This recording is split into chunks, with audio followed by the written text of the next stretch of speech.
प्रणिपात महाराज।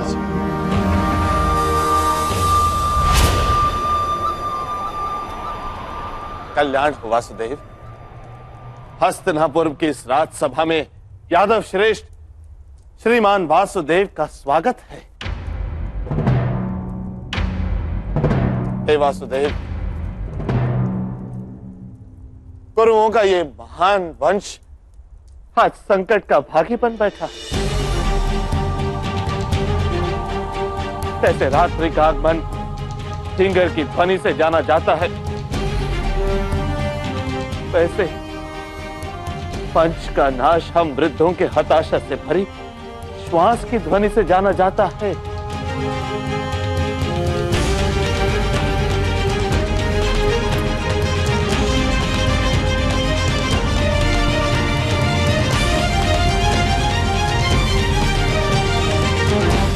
हे वासुदेव,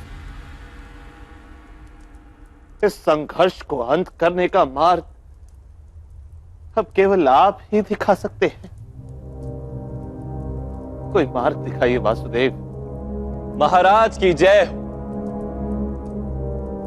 महाराज, पांडवों को उनका राज्य लौटा दीजिए और अपने पुत्रों को प्रायश्चित और दंड के लिए सज्ज कीजिए।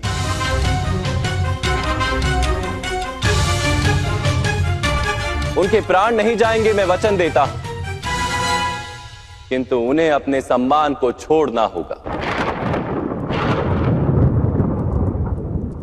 यदि इतना मान्य है तो यह युद्ध टल सकता है।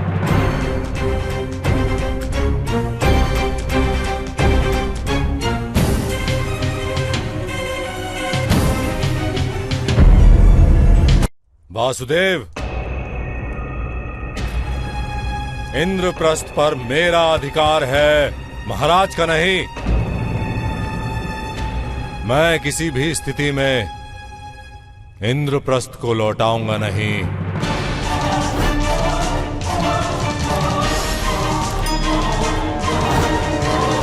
और जब तक पांडव इंद्रप्रस्थ के राजा नहीं, उन्हें युद्ध का अधिकार ही नहीं। वासुदेव, अन्याय के विरुद्ध युद्ध करने का अधिकार सबका है युवराज। ये तो पांडवों की उदारता है कि इतने वर्षों तक उन्होंने युद्ध नहीं किया, महाराज का सम्मान किया पद पद पर। वास्तव में किसी भी स्थिति का अंत उस स्थिति के आरंभ से ही निश्चित हो जाता है। नीम के वृक्ष पर आम के फल नहीं लगते कभी। महाराज, इस संघर्ष का आरंभ भी उसी दिन हो गया था जिस दिन महाराज पांडु का देहांत उस वन में हुआ था और उनके पुत्र हस्तिनापुर पधारे थे।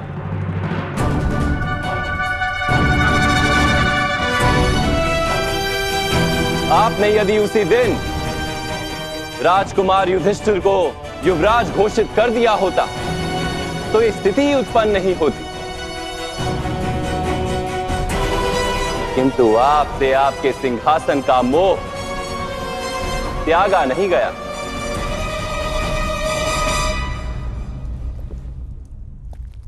ये आप किस प्रकार की भाषा का प्रयोग कर रहे हैं वासुदेव? आप शांति का प्रस्ताव लेकर आए हैं या संघर्ष का आवाहन देने? गांधार राज, सत्य को अपमान वही मानता है जिसे असत्य से कोई लाभ हो। किंतु सत्य तो यह है वासुदेव कि एक राजा का पुत्र ही राजा बनता है। किंतु आप तो कार्यकारी राजा हैं महाराज।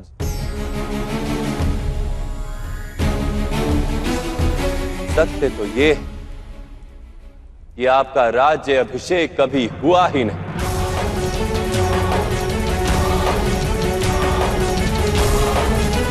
तो आपके पुत्रों को सिंहासन किस प्रकार प्राप्त हो सकता है?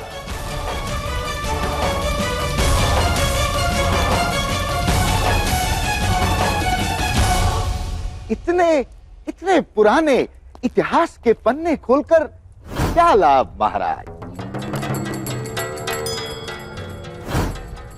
वासुदेव, सत्य तो यह है कि युद्ध सभा के अंत में पांडवों ने स्वीकार किया था कि वो 1 वर्ष का अज्ञातवास भोगेंगे,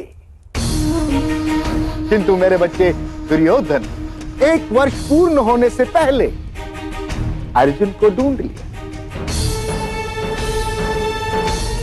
हम पांडवों को वनवास से मुक्ति देने को सज्ज हैं, यदि वे युद्ध का हठ छोड़ दे।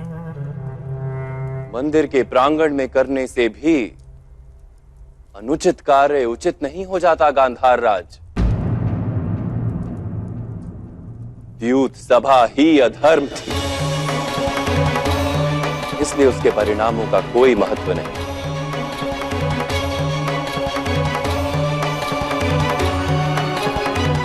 वासुदेव, क्या भ्राता युधिष्ठिर ने जान करके अपनी संपत्ति, अपने भाई, अपनी पत्नी और स्वयं अपने आप को दांव पर नहीं लगाया था? तो वो अधर्म किस प्रकार हो सकता है वासुदेव? किसी स्त्री को भरी सभा में निर्वस्त्र करने की चेष्टा कर आपने सारी सभा को अधर्म सिद्ध कर दिया था युवराज। भोजन के किस निवाले ने शरीर में विष फैलाया है, ये कोई नहीं पूछता। समग्र भोजन को विषयुक्त माना जाता है। हमें भी इंद्रप्रस्थ की सभा में निशस्त्र किया गया था, क्या आप भूल गए वासुदेव? माया सभा में जब आपके शस्त्र उतारे गए थे, तभी आपने युद्ध का आह्वान क्यों नहीं दिया युवराज? युद्ध सभा में प्रपंच करके एक स्त्री को निर्वस्त्र करने की योजना क्यों बनाई आपने?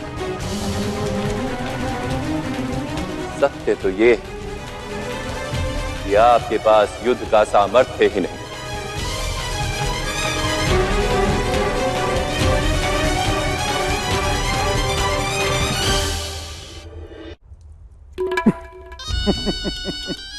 वासुदेव, उस युद्ध सभा में महामहिम भीष्म भी थे, महागुरु द्रोण भी थे। क्या इन्होंने भी अधर्म किया? अवश्य किया था।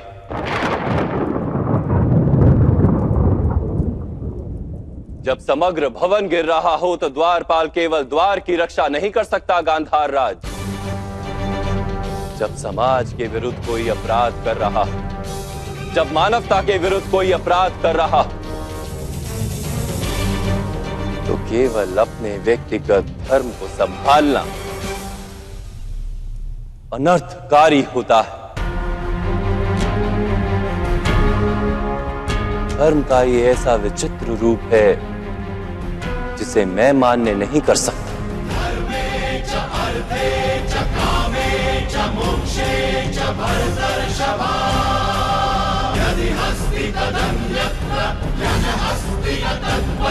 ये धर्म अधर्म के विवाद का समय नहीं। इस समय केवल एक महायुद्ध को टालने का प्रयत्न करना आवश्यक है। और इसीलिए मैं शांति का प्रस्ताव लाया हूं महामंत्री। और मुझे ये प्रस्ताव मान्य नहीं है।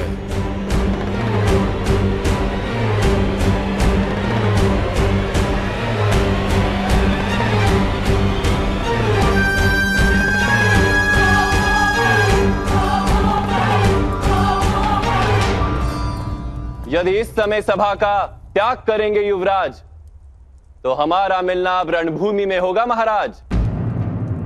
दुर्योधन, ठहरो।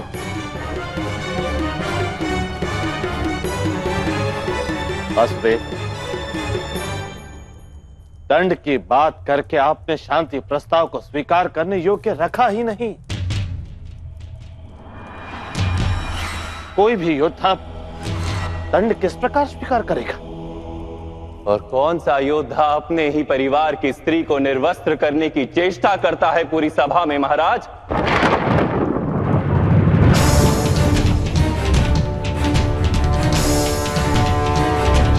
और अपराध करने के पश्चात दंड से भयभीत होने का क्या तात्पर्य है? किंतु फिर भी मैं वचन देता हूं, द्रुपद कन्या के चरण स्पर्श कर क्षमा मांग ली जाए तो पांडव उसे भी दंड मान लेंगे।